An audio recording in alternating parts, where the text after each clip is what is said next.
So getting back to America, the pioneers. Who were the pioneers?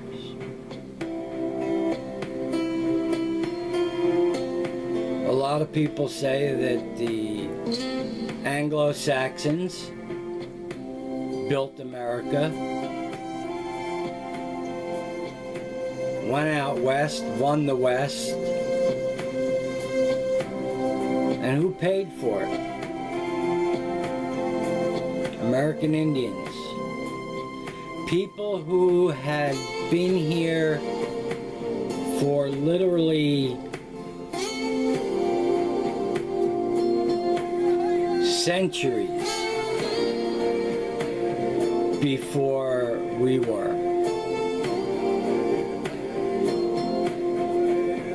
You know, that's another thing that they teach in school. The story of the Mayflower and how Captain What's-His-Face and the woman and they got together and they ate the turkey and this and that and the other thing. Well, the reality of it is that the American white Anglo-Saxons, let's say, a lot of them were Irish, constricted into the war, into the Civil War and the Indian Wars after. Right off the boat, it was become a soldier, you get pay, this way you can get your family a home, you'll eat. There was a lot of single men, but they were mostly families. You had a man, a wife, maybe a couple of kids. What were they going to do? Become a United States citizen. As soon as you sign that paper, sir, you become an American citizen, and you are now constricted into, constricted, is that the proper? And you are now in the United States Army. Go see that man over there, and within 2 weeks, you're out there with a musket fighting. The thing of it was is that a lot of the men from Ireland were very good hunters and very good shooters.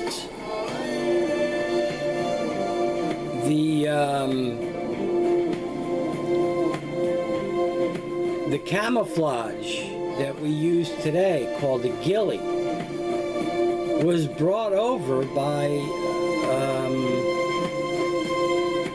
immigrant Irish-American soldiers. They knew how to camouflage themselves because they used to hunt a lot. That's how they ate. That's how they fed their families. They hunted, just like Americans did for a long time. They didn't have ShopRites or Stop and Shops or AMPs.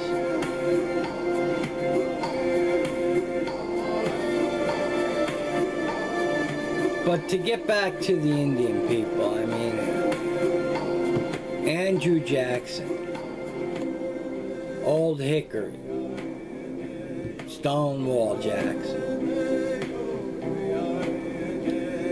The man killed more American Indians than I care to think about.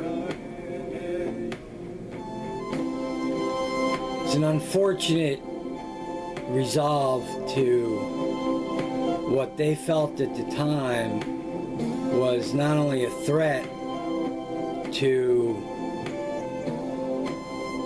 the American pioneers who were going west, the railroad system,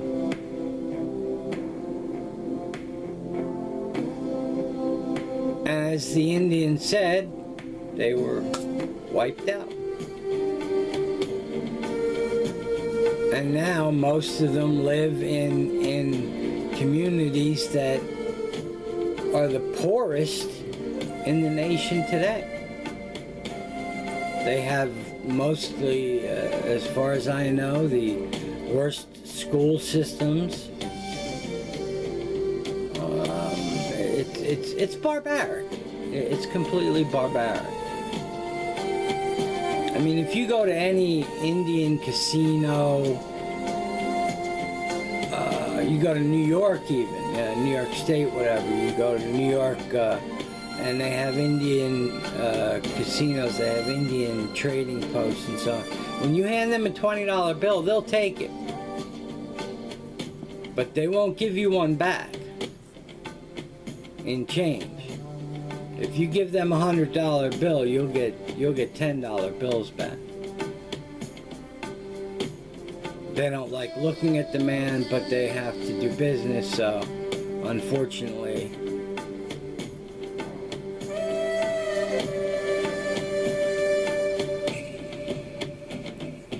The Trail of Tears. I don't think that there's a kid today that went to school from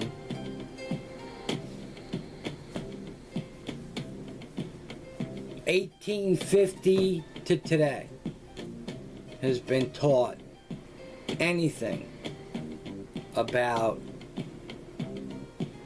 what Andrew Jackson did, what the U.S. government did to the Indian people. All they teach you is about the War of 1812. They teach you about the Alamo. When they talk to you about the Revolutionary War, you know, they don't tell you the whole story of everything that really happened. How Benjamin Franklin stood in front of King Henry, or whatever his name is, for 2 hours and was just berated. Didn't say a word, just stood there and took it for 2 hours.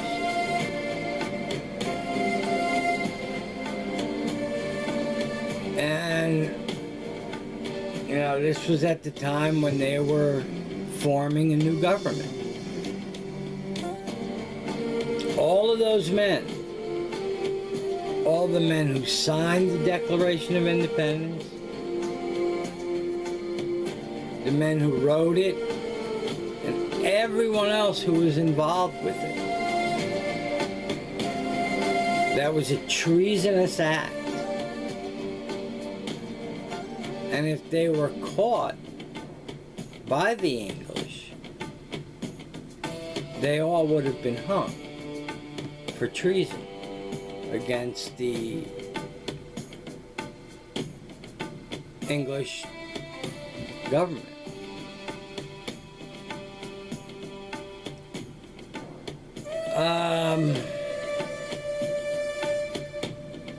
The Civil War? Way too much to even think about getting into. The battles, the death tolls, the indescribable pain and suffering on both sides. Brother against brother, cousin against cousin.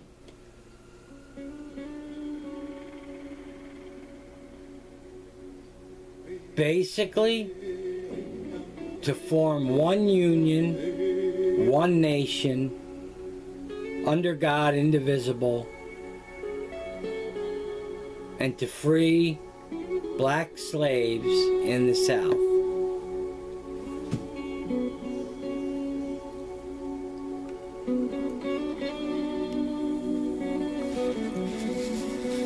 As far as I know, the first black unit, cavalry and foot soldiers, I believe they were called Buffalo Soldiers. And they were given the name, I don't think it was because of their color. It was known to me that they were given this name because they were tough. Like a buffalo skin. It's high, tough. They fought hard for the freedoms that they enjoy today. I'll be back in a minute.